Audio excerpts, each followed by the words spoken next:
Hey there, planners. Today I want to talk to you about selecting a word of the year.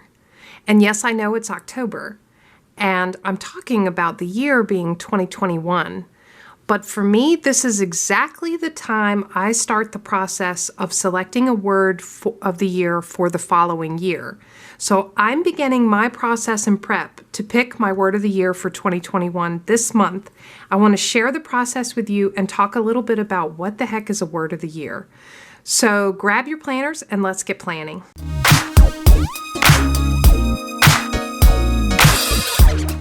So I thought it would be fun to start this video by grabbing several years of previous bullet journals and looking at how I started the process or how I set up my word of the year for the year.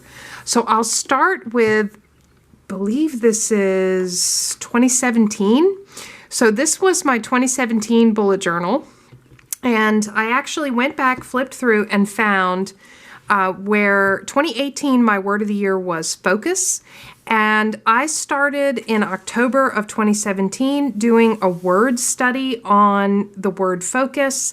As part of my overall process, I was, really researching the root of the word, different definitions, how I might use it, how it could apply to my life in 2018, and why I felt like I needed this as my word of the year.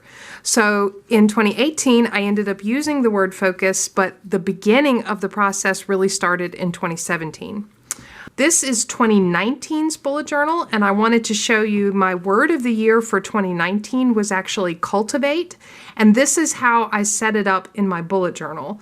So I, used the word, defined it, tied it to a Bible verse, and then also set up a vision board using just some magazine clippings and other things to really ground me in the word cultivate for the year of 2019. It ended up being a great year to use this word and really drove my goal planning for the year of 2019. In the second half of 2019, I started the process, and this makes me laugh because in 2019, looking ahead to 2020, I couldn't figure out if I wanted the word of the year to be explore or adventure, but I was circling in on one of these two words, and I was playing around with, different symbols, how to symbolize what I was kind of going for, and, where I felt like I was being led.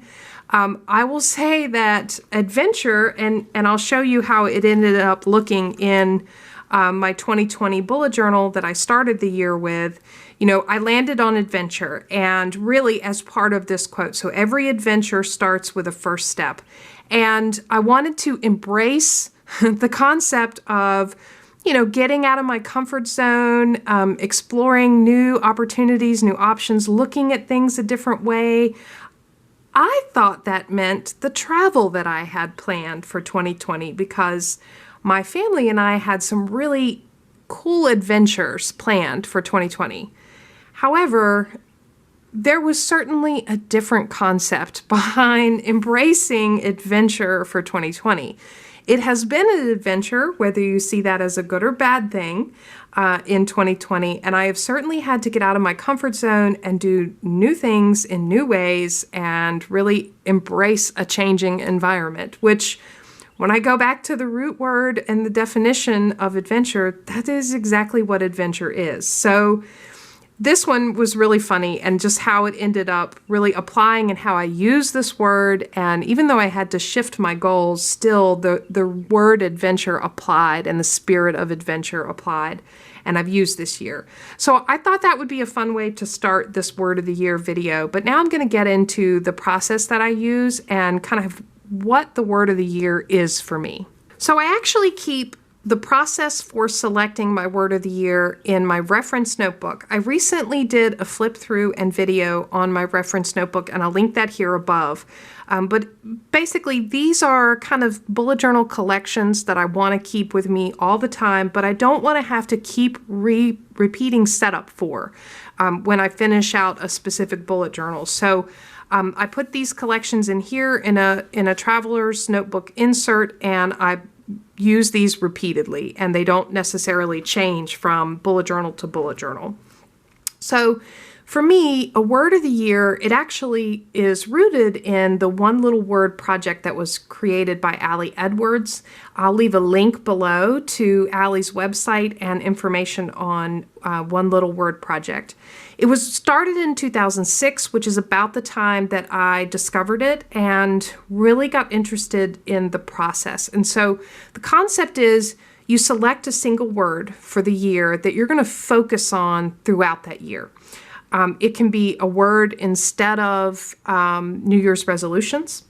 It can be a word that goes along with your New Year's resolutions. The way that I use it is I start with the selection of a word of the year to really drive my annual goal planning process. And so I start typically in October. And the way I start is with a lot of prayer. And just kind of asking for guidance on how I need to move forward in the year ahead. And as I'm searching for that word that's going to really be the driver and the focus of the year ahead, looking through scriptures and really asking for guidance in what that word needs to be. So for me, this is a very much starts as a spiritual journey. That doesn't necessarily apply to everyone, and that's okay. You can still follow the process for finding your word of the year. I start gathering ideas as a next step. I look back over the previous year's planner, and what I'm specifically looking for is, where have I struggled? What lessons have I learned? Have I had any major victories? And what was really behind those, and how I spent my time. And I'm paying close attention to any themes that come out of that review, and I'll take notes and just kind of do a full year review in October, just looking back on the details, specifically looking for themes that might tie into where I need to put my attention and focus next year. Then I start making a list. And so based on the themes that I've identified and any notes that I've taken, anything I've observed from just that full planner flip through, I start making a list of words. And they might not be great words, but then I can expand upon them by using, a dictionary or a thesaurus. So if I'm using the word fun, I'll go get the thesaurus and start looking for other words that mean the same thing. I also incorporate a lot of searching the scriptures. So I do daily Bible reading and Bible studies. And so as I'm reading those scriptures, I'm searching for leadings and guidance and things that relate to what I have identified as themes out of that review. And then once I have my list of potential words, I just get down to selecting a word. And sometimes this takes a lot of time. Sometimes, as I showed previously, I'm stuck between two words and I'm not quite sure which one to move forward with. And I am peaceful in that place, because this is so important to me and has become such a foundational aspect of my goal setting that I am comfortable with taking some time to select that word. So I pray about it. I look at it occasionally, the list of words, until I really feel like I have clear guidance and really feel confident in selecting that word. Once I select the word, I find a scripture to anchor that word. If that is not part of your process, you can find a quote or something inspirational to anchor that word to, so that I have a word and that scripture to partner together as I'm going through my goals planning process. This usually takes me up to right about the end of the year. And so once I have that word selected and that anchor scripture, I then move into starting to goal plan. And I set up my goals for the year that are rooted in my word of the year.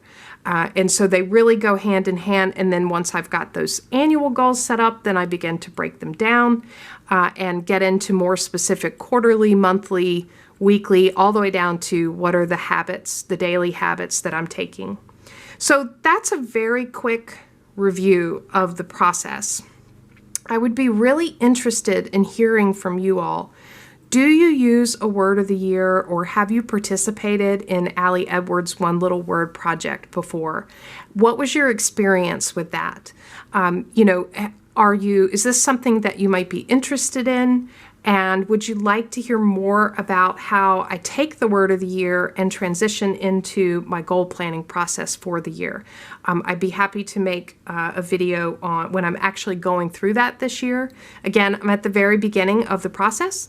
So I'm just starting to think about it, pray about it, start to keep eyes open and read scriptures, and I'll be doing the flip through probably midway through October of all of my bullet journals for 2020 and starting to look for those themes.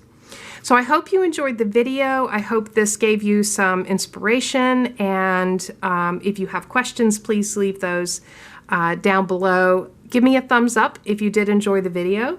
As always, subscribe to Planning Annie for more content like this, and thanks for planning with me.